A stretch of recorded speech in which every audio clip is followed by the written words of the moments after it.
Ceci est un livre audio autogénéré par Google. La nostalgie des origines. François Mauriac, Le mystère Frontenac, un roman nostalgique? Le mot nostalgie puise ses racines dans deux mots grecs, vomoch, nostos, qui signifie un retour, et aioch, algos, qui signifie la souffrance. Pour le Robert, il s'agit d'un état de dépérissement et de langueur causé par le regret obsédant du pays natal, du lieu où l'on a longtemps vécu. La nostalgie pourrait aussi être le regret mélancolique d'une époque révolue, comme la jeunesse. Le mot grec nostos signifie à la fois un retour au pays natal ou au passé, et aussi la description littéraire de ce retour. La nostalgie exprime aussi le désir d'autre chose, ou pour reprendre l'exemple cité par Robert, ce que Saint-Exupéry appelle « le désir d'on ne sait quoi ». Le mystère Frontenac date de 1933. Avant cette date, Mauriac avait publié quelques volumes de poésie, une première série de romans consacrés aux souvenirs d'enfance et une deuxième série consacrée à la famille bourgeoise bordelaise. Les romans les plus connus de cette deuxième série sont Thérèse d'Équerroux, 1927, et Le nœud de vipère, 1932. Le portrait de cette famille bordelaise est bien souvent négatif. Nelly Cormot note que la famille mauriacienne est l'ennemi le plus cruel de l'individu. Elle attire aussi l'attention du lecteur sur les traditions, les convenances, l'existence en vase clos et les rivalités furieuses qui caractérisent les rapports entre les membres de cette famille. D'où l'importance du thème de la solitude et des métaphores du désert et de la prison dans cet univers romanesque. En 1932, Mauriac devait se faire opérer d'un cancer à la gorge. Cette situation a soulevé la question de la mort. En y réfléchissant, il a déclaré qu'il ne voulait pas que Le nœud de vipère fût son dernier roman. Il a aussi déclaré le désir de faire amende honorable à sa peinture de la famille et de créer un hymne à la famille, ainsi que de retrouver l'ambiance de la jeunesse éternelle. Nous avons là l'origine du mystère Frontenac, considéré comme le premier roman optimiste de Mauriac. Nous nous retrouvons dans le même milieu géographique et social que celui des romans précédents. Il s'agit du sol landais, de l'argile de Malagar et d'arbres comme les chênes et les pins. La famille est une transposition de celle de Mauriac. Blanche Frontenac, comme la mère de Mauriac, est veuve et mère de 5 enfants. Elle est aidée par son beau-frère, Xavier, qui ressemble à l'oncle Louis, qui est devenu le tuteur des enfants Mauriac lors de la mort de leur père. Les rapports tendus de Blanche et de Xavier sont à noter dès le début. Pour Xavier, la famille est sacrée et Blanche, qui n'est pas une Frontenac, n'existe à ses yeux que dans la mesure où elle élève les enfants Frontenac. Pour la même raison, il ne veut pas épouser une lingère, Josépha, qu'il entretient à Angoulême car à son avis, elle n'est pas digne d'être appelée Frontenac. En effet, Xavier fait tout son possible pour cacher l'existence de Josépha à la famille. Il s'agit d'une situation typiquement mauriacienne, où il y a bien souvent une existence qu'il faut passer sous silence.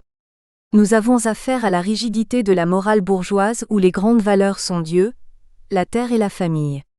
La famille est un petit royaume qui se veut immuable et indestructible. Elle est marquée par l'esprit bourgeois, commerçant, matérialiste et bien-pensant. Jean-Louis, l'aîné des enfants, qui ressemble au professeur Pierre Mauriac, le frère de François, doit délaisser la philosophie pour laquelle il est doué pour reprendre le devoir familial de propriétaire, devoir qu'il assume car pour lui aussi, la famille est sacrée. Un autre fils, José, est taciturne et il connaît un triste sort en mourant à la guerre. Yves, qui ressemble à l'auteur, est un poète dont le tempérament est marqué par la mélancolie et la tentation du désespoir. Les 2 filles dont on parle peu vont se marier. La réaction de la famille Mauriac envers ce roman a été négative, principalement en raison du portrait de la tante Félicia qui est atteinte de folie. Félicia ressemble à la tante Clara de Mauriac. À la lumière de ce que nous venons de noter, on pourrait se demander justement si nous avons bien affaire à un roman optimiste, et de quoi on peut être nostalgique. Peut-être qu'il ne serait pas sans intérêt de tenir compte des titres antérieurs auxquels Mauriac avait pensé pour ce roman. Ces titres étaient Le nid des colombes, L'union des branches, L'emmêlement des branches et les branches confondues. L'image de l'arbre est primordiale chez Mauriac. Le chêne représente la solidité et la tradition familiale, tandis que le vent qui souffle dans les cimes des pins représente au niveau symbolique les plaintes des personnages qui souffrent. Les mots emmêlement, union et confondu évoque la communion et l'harmonie familiale, tandis que le titre Le Nid des Colombes suggère avec une résonance poétique, l'intimité et l'innocence de la famille. N'oublions pas non plus les 9 vers de Maurice de Guérin cités en exergue au roman. Mauriac fut un grand admirateur de Maurice de Guérin, poète chez qui les rapports symboliques entre la nature et la vie intérieure de l'homme étaient significatifs. Dans les vers cités par Mauriac, tout est axé sur l'arbre. Il s'agit d'une jeune personne qui perce les secrets de la nature en regardant les arbres et en marchant dans une forêt silencieuse. Une réflexion sur les titres initiaux envisagés par Mauriac et sur les vers de Maurice de Guérin nous ouvre donc une piste qui dépasse l'esprit bourgeois, commerçant et matérialiste. Nous sommes dans un univers poétique marqué par l'harmonie, l'intimité et le mystère. Plusieurs scènes du roman vont dans le même sens, c'est-à-dire des scènes qui évoquent la nostalgie de l'intimité familiale. Le narrateur note par exemple que l'esprit des enfants court, dans les hautes herbes de la Pentecôte, au bord du ruisseau à la recherche des écrevisses. Dans la scène en question, les enfants sont censés faire leurs devoirs, mais leur esprit est tourné vers le bonheur et la nature. Il s'agit d'une évocation nostalgique de la part du narrateur du paysage girondin et landais de l'enfance de Mauriac. Les visites régulières de l'oncle Xavier rendent les enfants heureux. Xavier est une constellation dans ce ciel enfantin. Le champ lexical des astres est un des leitmotifs du roman. Le leitmotiv dénote un thème ou une image qui se répète et qui tend, par des associations ou des affinités rythmiques, à révéler les pulsions conscientes ou inconscientes des protagonistes. Les références aux étoiles confèrent une dimension de poésie cosmique au récit et cette veine poétique y ajoute un pouvoir d'enchantement. Ainsi, le côté poétique renforce le sentiment nostalgique. La nature est omniprésente dans les descriptions du déroulement du rythme de la vie familiale. Jean-Louis entend le vent d'ouest qui pousse des nuages lourds qui rasent les cimes des pins et arrache à cette foule sombre une longue plainte. Chez Mauriac, la description de la nature n'est jamais gratuite. Elle joue presque toujours un rôle symbolique. La description du décor ne constitue jamais une simple topographie référentielle. Elle est chargée d'affectivité. Ici le mot plainte, appliqué au pin, suggère aussi la souffrance du personnage. Le paysage est intériorisé et incorporé à la conscience humaine, ou comme le dit Pierre-Henri Simon, une nuance d'atmosphère morale est intimement fondue à une nuance d'atmosphère physique. Les enfants sont très conscients du passage du temps surtout au moment où les grandes vacances touchent à leur fin. Cependant, ils font tout leur possible pour ignorer le caractère éphémère de leur enfance. Lors d'une rentrée à Bordeaux, la famille envisageait avec terreur qu'on serait obligé de se séparer, lors d'un changement de train mais le chef de gare fait accrocher un wagon et ils se retrouvent tous dans le même compartiment. Secoués comme on l'est en queue d'un convoi, essoufflés, heureux, s'interrogeant les uns les autres sur le sort du chat, de la rainette, des parapluies. Cette scène teintée de nostalgie à la fin des vacances n'est pas sans rappeler les premiers titres auxquels Mauriac avait pensé pour ce roman, par exemple, Le Nid des Colombes et L'Union des branches. La scène décrit l'union et l'intimité familiale, union et intimité fragile devant le passage du temps. Lors d'une autre visite de l'oncle Xavier, l'atmosphère est fantaisiste et féerique lorsque les enfants insistent sur un rite qu'ils ne permettent à personne d'éluder. Il s'agit d'un tour du parc dans les ténèbres sous un ciel étoilé. Les enfants demandent à Xavier de réciter des rengaines et des sornettes. Xavier, choqué, est obligé de leur rappeler qu'ils ne sont plus des enfants. Le narrateur décrit leur nostalgie de l'enfance de la manière suivante. Mais le miracle était justement de tremper encore en pleine enfance bien qu'ils eussent déjà dépassé l'enfance. Ils usaient d'une rémission, d'une dispense mystérieuse. Le lyrisme et la description de la couleur locale renforcent le sentiment de nostalgie chez les enfants et confèrent à la scène un pouvoir d'incantation.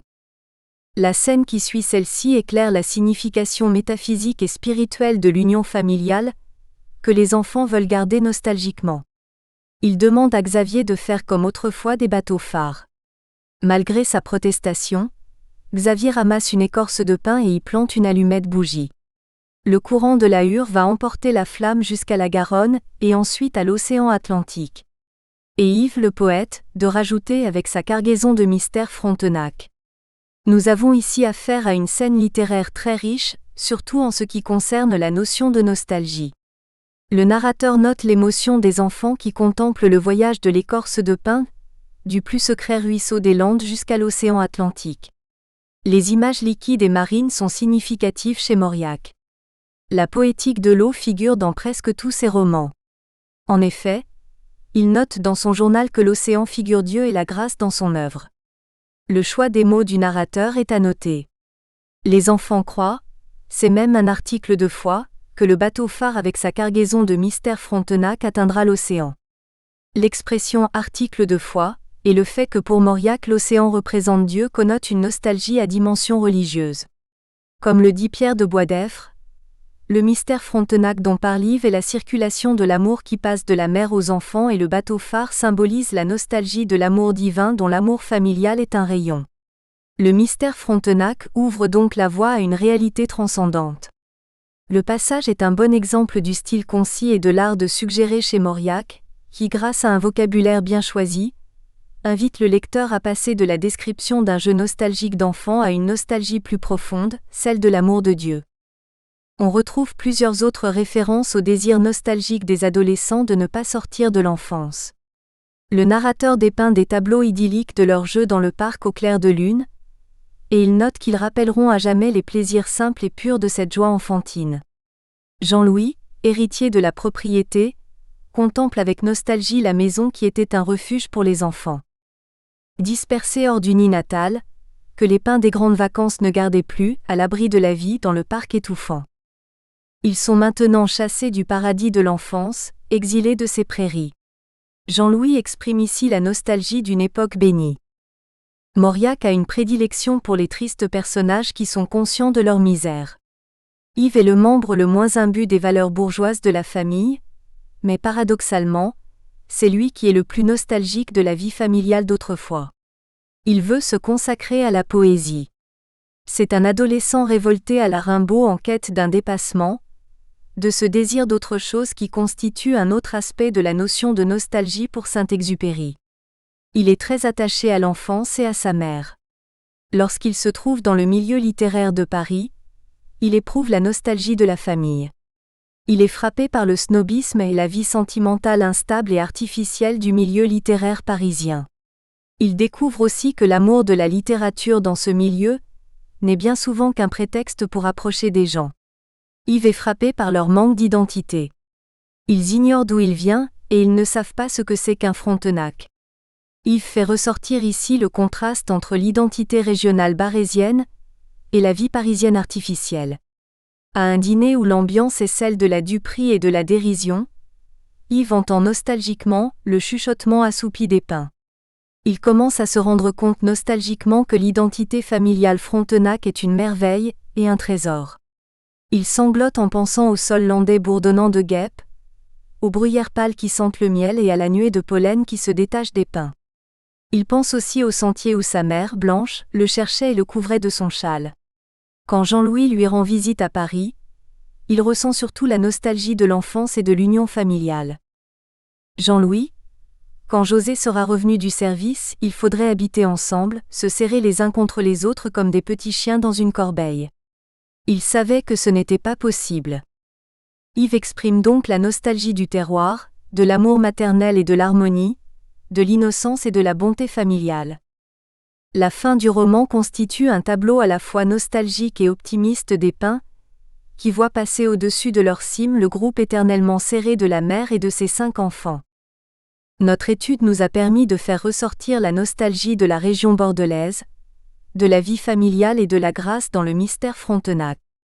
L'analyse de la nostalgie dans ce roman cerne les notions de retour, de souffrance et du désir d'on ne sait quoi que nous avons noté au début. Les enfants devenus adolescents veulent retourner au jeu innocent d'autrefois. Yves, qui souffre de la solitude à Paris, a l'esprit tourné vers le paysage bordelais, vers la vie familiale d'autrefois et vers sa mère Blanche à laquelle il reste toujours attaché. Le fond optimiste du roman a posé des problèmes pour certains critiques, dont l'Irlandais Conor Cruise O'Brien et l'Anglais Cecil Jenkins. Jenkins affirme que la valeur du roman est purement sentimentale, tandis que pour O'Brien, le roman représente une régression du point de vue de la technique romanesque. À notre avis, la valeur du roman n'est pas purement sentimentale car Mauriac a dépeint la famille dans toute sa complexité. Nous avons indiqué au début le côté dur de la famille mauriacienne, les rapports tendus entre l'oncle Xavier et sa belle-sœur Blanche, ainsi que la solitude de celle-ci. Nous avons aussi signalé le souci du matérialisme et le goût de la propriété, ainsi que la vie mélancolique d'Yves. D'ailleurs, il faut se demander s'il faut toujours conclure que plus un roman est optimiste, moins il est bon. Nous ne partageons pas non plus l'avis d'O'Brien selon lequel ce roman représenterait une régression du point de vue littéraire. On trouve dans le mystère Frontenac le même univers moral et spirituel, et le même niveau d'analyse de l'intensité de la vie intérieure, rendu par une voix poétique qu'on trouve dans les romans qui précèdent celui-ci. Nelly Cormot situe l'optique mauriacienne dans ce roman à l'antipode de celle de Gide lorsqu'elle cite le Prières d'inséré de Mauriac. Aux familles je vous hais de Gide, je réponds par ce cri, famille malgré tout sois à jamais bénie, remerciée et aimée. Comme tout roman autobiographique, le mystère Frontenac est un roman nostalgique. Laissons le dernier mot à Albert Camus. Les œuvres d'un homme retracent souvent l'histoire de ses nostalgies ou de ses tentations, presque jamais sa propre histoire, surtout lorsqu'elles prétendent à être autobiographiques. Michael Audoyer. Université de Maynooth, Irlande. michael.audoyer@nuin.ie. La nostalgie de la pauvreté, dans Le premier homme d'Albert Camus. Le mot nostalgie se rencontre à maintes reprises dans l'ensemble de l'œuvre d'Albert Camus. Nous retiendrons pour commencer cette phrase extraite de son célèbre essai, Le mythe de Sisyphe. La pensée d'un homme est avant tout sa nostalgie. Ce sentiment douloureux donne peut-être à l'écrivain l'énergie que son travail demande, comme il donnait à Ulysse, dans l'Odyssée, l'élan du retour dans sa patrie. C'est précisément lors d'un retour en Algérie en 1952 que Camus conçut le projet d'un nouveau roman, mais il y travaillait encore, lorsqu'il fut tué dans un accident de voiture, le 4 janvier 1960. Le manuscrit a été trouvé dans sa sacoche. Roman posthume inachevé, Le premier homme fut édité, non seulement parce qu'il représentait le testament du prix Nobel 1957 de littérature, mais aussi parce qu'il suscitait bien des interrogations. Camus, arrivé au sommet de la gloire et devenu riche, voulait-il se justifier aux yeux de ceux qui l'attaquaient ou se réchauffer le cœur en se racontant à lui-même son enfance de pauvre? Camus, Nouvel Ulysse. On sait que la vraie patrie de Camus était l'Algérie, où il est né, et qu'il avait la nostalgie de sa lumière lorsqu'il vivait à Paris. On sait moins qu'il aimait la Grèce. Son diplôme d'études supérieures avait pour objet de montrer le passage du néoplatonisme de Plotin à la métaphysique chrétienne de saint Augustin.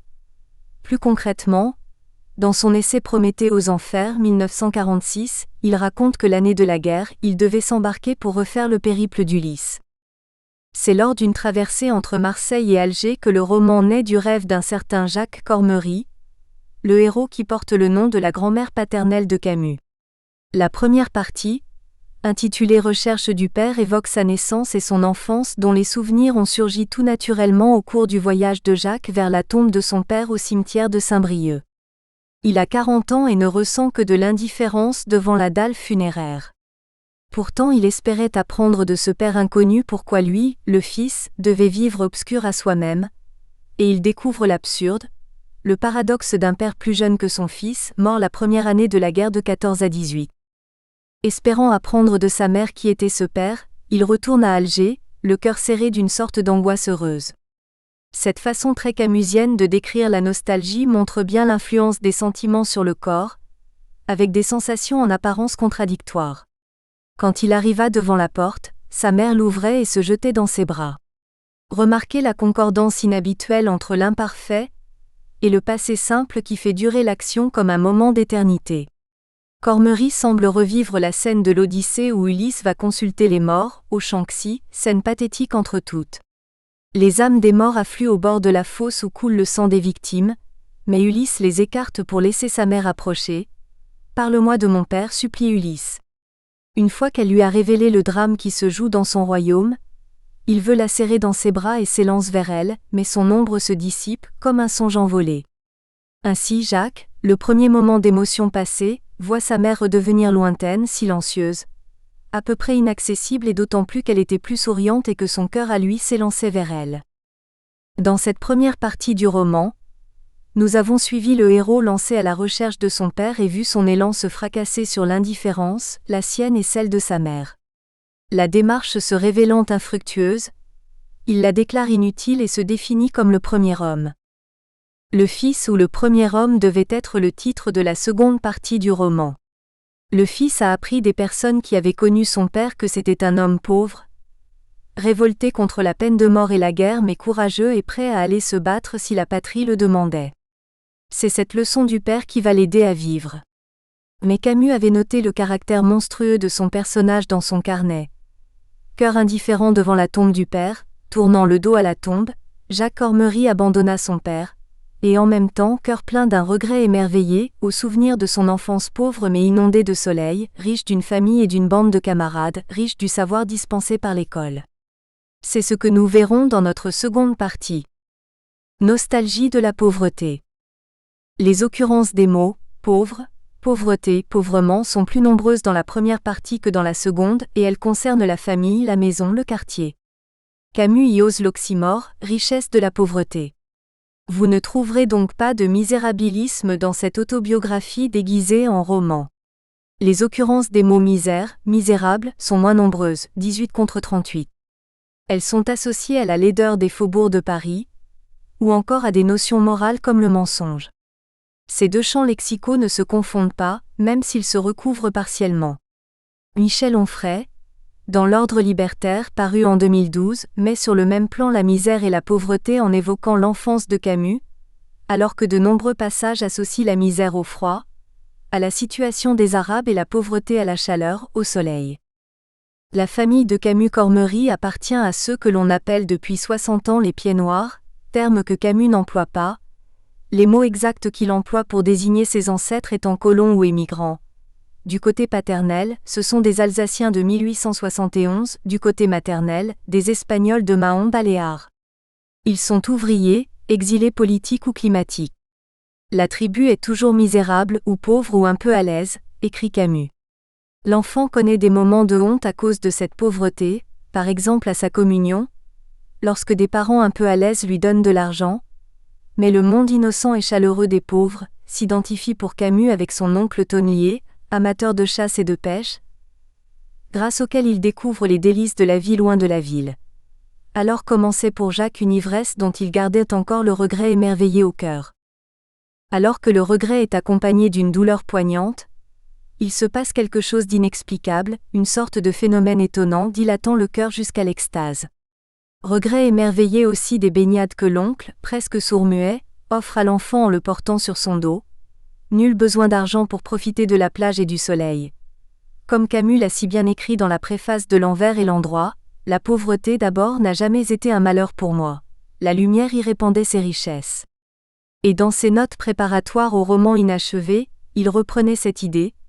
Ce devrait être en même temps l'histoire de la fin d'un monde, traversée du regret de ces années de lumière. Il faudrait relire Nos Atipasa pour retrouver l'expression parfaite de cette nostalgie.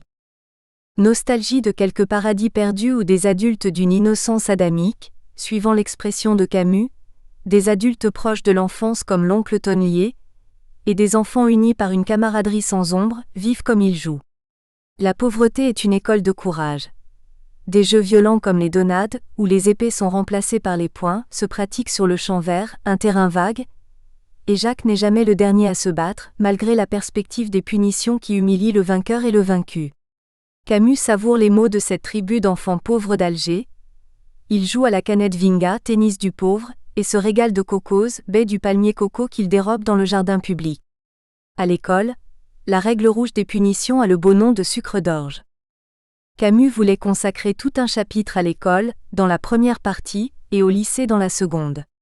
On comprend mieux encore le rôle que l'école publique a joué dans sa vie lorsque l'on se souvient qu'il a dédié son discours de Suède à M. Germain, l'instituteur vénéré qui avait convaincu la grand-mère de le laisser aller au lycée. Quant à Jean Grenier, son professeur de philosophie, il est le dédicataire de L'Envers et l'Endroit.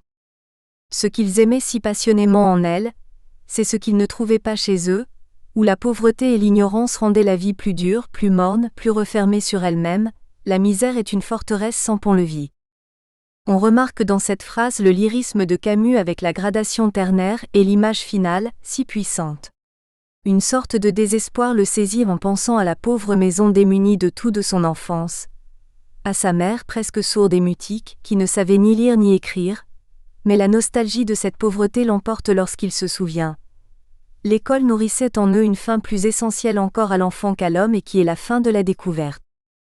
La morale de Camus repose sur cette expérience, si prégnante qu'il a pu écrire. Car la pauvreté ne se choisit pas mais elle peut se garder. Et ici, il faut se souvenir, comme le précisait Roger Quillot, de la fidélité particulière gardée par Camus l'incroyant à saint Augustin son compatriote. L'auteur des Confessions l'inclinait à l'intransigeance et au dénuement. D'où ce désir de régression qu'il décrivait ainsi à la fin de la première partie. Il devait en rester à 2 ou 3 images privilégiées, qui supprimaient ce qu'il avait essayé d'être pendant tant d'années, et le réduisaient enfin à l'être anonyme et aveugle qui s'était survécu pendant tant d'années à travers sa famille et qui faisait sa vraie noblesse. Par sa fidélité à son enfance pauvre, manifestée aussi bien dans ses écrits engagés que dans son détachement vis-à-vis de l'argent, du confort, on a trouvé dans sa poche le billet de train qu'il aurait dû utiliser pour rentrer à Paris le 4 janvier 1960, Albert Camus se rapprochait de son idéal moral. Je n'ai pas trouvé de meilleure façon de conclure que cette phrase du discours de Suède. Je n'ai jamais pu renoncer au bonheur d'être, à la vie libre où j'ai grandi, mais bien que cette nostalgie explique beaucoup de mes erreurs et de mes fautes, elle m'a aidé sans doute à mieux comprendre mon métier. Elle m'aide encore à me tenir aveuglément auprès de tous ces hommes silencieux qui ne supportent dans le monde la vie qui leur est faite que par le souvenir ou le retour de bref et libre bonheur. Claude Echam. Franc. claudeecham@hotmail.com. Amélie Nothomb, de la nostalgie du Japon à la nostalgie japonaise. La romancière belge Amélie Nothomb a publié 6 livres autobiographiques, par lesquels elle a façonné et popularisé une vision romancée de son histoire personnelle. Le sabotage amoureux 1993, Stupeur et tremblement 1999, Métaphysique des tubes 2000, Biographie de la faim 2004, Ni d'Ève ni des apostrophes, Adam 2007 et La nostalgie heureuse 2013. Elle y dresse le portrait d'une existence essentiellement nomade, en raison de sa qualité de fille de diplomate. Elle narre être née au Japon, avoir déménagé vers la Chine à l'âge de 5 ans, être ensuite partie pour les États-Unis, avant un retour en Asie à l'adolescence, Bangladesh, Laos, des études universitaires en Belgique, un retour au Japon en 1989 dans l'espoir de s'y installer définitivement, ce qui se soldera par un constat d'échec et un déménagement en Europe, Belgique puis France. Le passage du temps s'accompagne dès lors du transfert d'un lieu à l'autre. Dès l'âge de 5 ans, Nothomb quitte le Japon, pays qu'elle revendique comme sa patrie et celle de sa mère sacrée, Nishio-san, la gouvernante qui l'a élevée. L'œuvre autobiographique de Nothomb traduit un double arrachement, dont les 2 parties se recouvrent en partie, spatiale avec le départ du sol nippon, et temporelle puisque les années d'enfance sont décrites comme un âge d'or à jamais perdu. Cette double perte nourrit une nostalgie d'un ailleurs et d'un autrefois. Vladimir Jankélévitch souligne que si le temps est irréversible, d'aucune façon, sous aucune forme, ni par surprise, ni par violence, ni par quelque ruse que ce soit, on ne peut inverser la coulée de ce flux sans reflux. Cette servitude ne nous entrave pas au même degré dans l'espace, le retour sur un lieu étant quant à lui possible. De l'exaltation de l'enfance japonaise à la nostalgie. La matière des récits autobiographiques de Nothomb est tantôt l'enfance, tantôt les tentatives pour retrouver cette enfance par le retour au Japon. Les livres qui traitent de l'enfance, Métaphysique des tubes et Le sabotage amoureux, en brossent un tableau idéalisé. Dans Métaphysique des tubes, la perfection du premier âge et celle du Japon se renforcent mutuellement. Nishio-san, la gouvernante adorée, fait pleinement profiter la narratrice enfant de ce moment privilégié. Entre des parents qui me traitaient comme les autres et une gouvernante qui me divinisait, il n'y avait pas à hésiter. Je serais japonaise. L'enfance n'est nulle part aussi belle qu'au pays du soleil levant, et le Japon n'est jamais aussi beau qu'à travers le regard du très jeune enfant. La narratrice, de nationalité belge et vivant au Japon avec ses parents, souhaite être rattachée à une patrie qui n'est pas sa nationalité officielle. Elle parle le Japon de toutes les merveilles, tandis que la Belgique, où elle n'a jamais vécu, lui semble sans attrait. Elle raconte avoir ensuite quitté le Japon à l'âge de 5 ans. Son père, diplomate, reçoit une nouvelle affectation et est envoyé en Chine. Pékin, raconté dans Le sabotage amoureux, est loin de la beauté parfaite du Japon. Bien sûr, il y avait la cité interdite, le temple du ciel, la colline parfumée, la grande muraille, les tombes Ming. Mais ça, c'était le dimanche. Le reste de la semaine, c'était l'immondice, la désespérance, la coulée de béton, le ghetto, la surveillance, autant de disciplines dans lesquelles les Chinois excellent. Cependant, même en Chine, la narratrice demeure une enfant et son existence est donc forcément magnifiée. Il allait de soi que l'âge adulte était voué à l'enfance. Les parents et leurs complices étaient sur terre pour que leurs rejetons n'aient pas à se soucier de questions ancillaires comme la nourriture et le gîte, pour qu'ils puissent assumer à fond leur rôle essentiel, être enfant, c'est-à-dire être.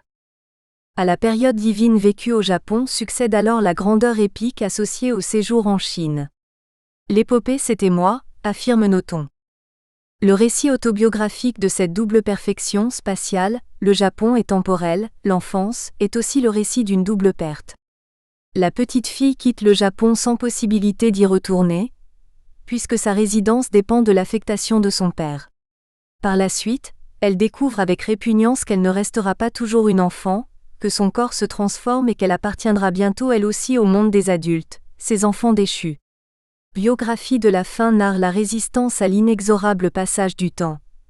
Les années d'adolescence, passées principalement au Bangladesh, sont ainsi marquées par une forme de retrait du monde.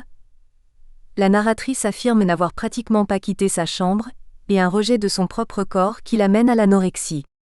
Dès le Japon, l'enfant, âgé de 3 ans, comprend que son existence est vouée à la perte. Ce qui t'a été donné te sera repris.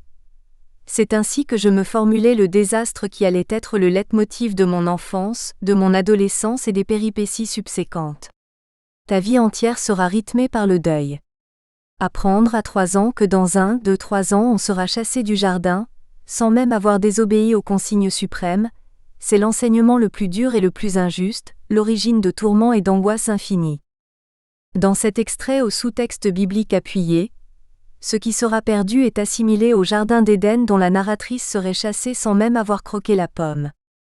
L'expérience de la perte a tout particulièrement marqué la jeune héroïne des récits autobiographiques de Noton. Elle ne s'est pas bornée à l'idée, abstraite, du temps qui passe, mais s'est d'emblée matérialisée dans la perte du Japon et de la gouvernante japonaise. Ce traumatisme précoce conditionne la manière dont la narratrice compose avec les pertes qui jalonnent son existence, et forge son caractère nostalgique. Jamais était le pays que j'habitais. C'était un pays sans retour. Je ne l'aimais pas. Le Japon était mon pays, celui que j'avais choisi, mais lui ne m'avait pas élu. Jamais m'avait désigné. La narratrice se proclame ressortissante du pays de jamais, une formule qui unit espace, un pays et temps jamais, de même que son âge d'or rassemble le Japon et l'enfance. Le nom de jamais découle d'une réponse paternelle. Quand rentre-t-on à la maison ? Demandai-je souvent à mon père, la maison désignant Shukugawa. Jamais. Le dictionnaire me confirmait que cette réponse était terrible. Les Jamésiens sont ceux qui savent que le retour en arrière n'est pas possible et qui en souffrent. Ils n'ont pas vraiment de patrie, puisque le seul pays dont ils peuvent se réclamer porte en son nom une forme de néant. Marc Daly qualifie significativement Noton d'apatride belge, une qualification cohérente avec les déclarations de l'auteur. Belge, c'est une bonne nationalité par défaut. Quand on n'est rien, finalement on est belge. Être jamésienne n'est pas un choix, mais une fatalité. Parce que l'arrachement forcé au Japon a été vécu comme le traumatisme originel, la narratrice développe le caractère nostalgique inhérent aux Jamésiens. Obsédée par le temps qui passe, qu'elle considère seulement comme une marche irréversible vers la décadence et la fin, elle ne cesse de regarder vers un arrière qui lui paraît forcément toujours plus beau et meilleur. Des moyens de lutter contre la perte. Malgré une conscience aiguë de l'inéluctabilité de la perte, les romans autobiographiques de Noton mettent en scène ces tentatives de retour vers l'âge d'or. Elles sont de 2 ordres. Tout d'abord, la narratrice devenue adulte tente de se réinstaller au Japon, comme narré dans Stupeur et Tremblement et Ni d'Ève ni d'Adam. Ce sont les récits d'un échec, sur le plan professionnel et sur le plan amoureux. Ce retour au Japon lui prouve qu'elle n'est en réalité pas japonaise, car elle se révèle incapable de s'adapter au mode de vie des Japonais. Avec sa sœur, elle rend par ailleurs une visite au village de leur enfance, une démarche qu'elle qualifie d'erreur. Le village n'avait pratiquement pas changé, c'était ma sœur et moi qui étions métamorphosés. Pour le dire avec Starobinski, c'est eux que désire le nostalgique, ce n'est pas le lieu de sa jeunesse, mais sa jeunesse elle-même, sa propre enfance liée à un monde antérieur. Son désir n'est pas tendu vers un site qu'il pourrait retrouver, mais vers un temps de sa vie à jamais irrécupérable. Lors de son ultime retour au Japon, en 2012, la narratrice visite à nouveau le village de son enfance pour les besoins d'un documentaire consacré à son passé. Elle constate alors que le village a beaucoup changé. Plus un chagrin est banal, plus il est sérieux. Tout le monde connaît cette expérience cruelle. Découvrir que les lieux sacrés de la haute enfance ont été profanés, qu'ils n'ont pas été jugés dignes d'être préservés et que c'est normal, voilà. Une part délirante et convaincue de mon âme hurle que si Shukugawa était resté ce village désuet, l'univers serait sauvé. Entre ces deux retours au village japonais des origines, plusieurs années ont passé. Lors du premier, la narratrice constate que le territoire de l'enfance est quasi intact, tandis que lors du second, elle énumère avec effroi tout ce qui a disparu des lieux de son enfance. Au final, les deux expériences se révèlent également décevantes en raison du passage du temps qui vieillit les deux revenantes, premier cas, et modifie le lieu, deuxième cas. Le retour sur les lieux de l'enfance est possible, mais l'écoulement du temps le voue à l'échec. Outre le retour géographique, la narratrice tente aussi de pallier la perte par le souvenir, de revenir à l'âge d'or par la mémoire. Dès l'enfance, elle perçoit le souvenir comme le moyen privilégié de combler le manque de ce qui lui sera enlevé. Ainsi les enfants du sabotage amoureux considèrent-ils que leur vie d'adulte tiendra en un seul principe. Quand je serai grand, je penserai à quand j'étais petit. C'est en fait dès l'âge de 3 ans, lorsqu'elle comprend avant de quitter le Japon, que tout ce qu'elle aime lui sera enlevé, que la narratrice intègre l'importance du souvenir et s'ordonne de garder en mémoire tous les événements importants. Tu dois te souvenir. Tu dois te souvenir. Puisque tu ne vivras pas toujours au Japon, puisque tu seras chassé du jardin, tu as pour devoir de te rappeler ces trésors. L'objet évoqué par la mémoire n'a certes pas le même degré de réalité que l'objet réel, mais le souvenir a le pouvoir de procurer une jubilation égale à celle de l'objet réel. La narratrice souligne que pour faire ressurgir ce qui est perdu, le souvenir joue un rôle similaire à l'écriture.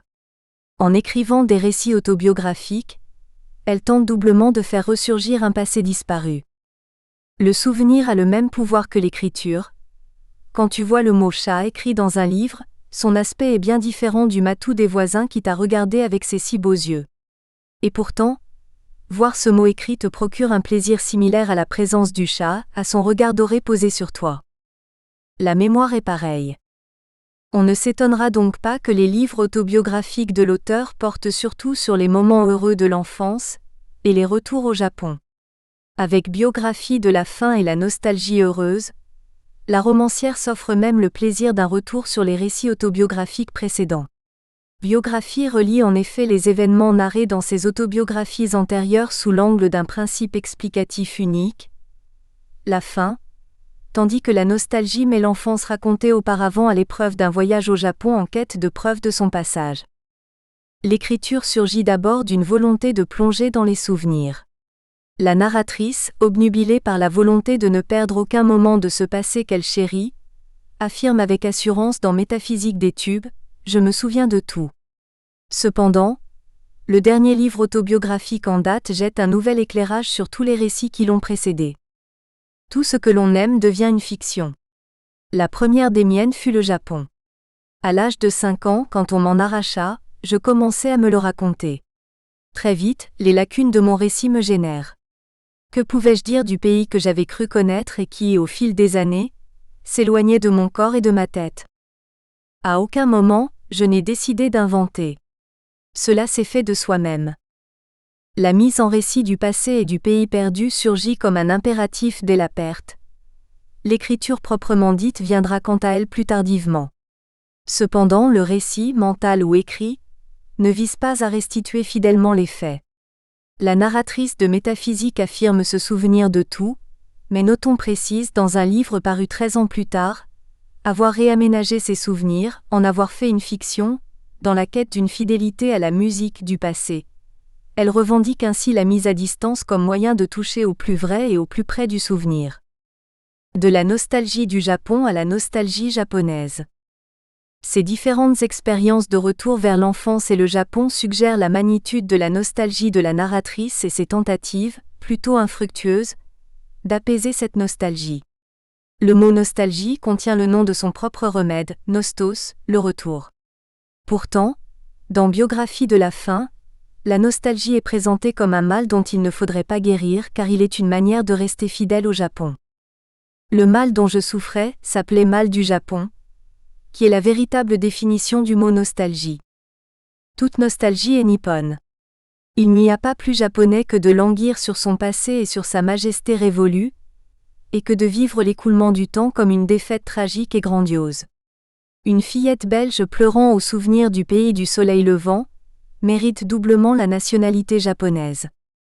Le regret d'un Japon idéalisé, exprimé dans nombre de livres de Noton, constituerait donc une manière d'être japonaise malgré tout, par une autre voie que le retour sur les lieux de l'enfance.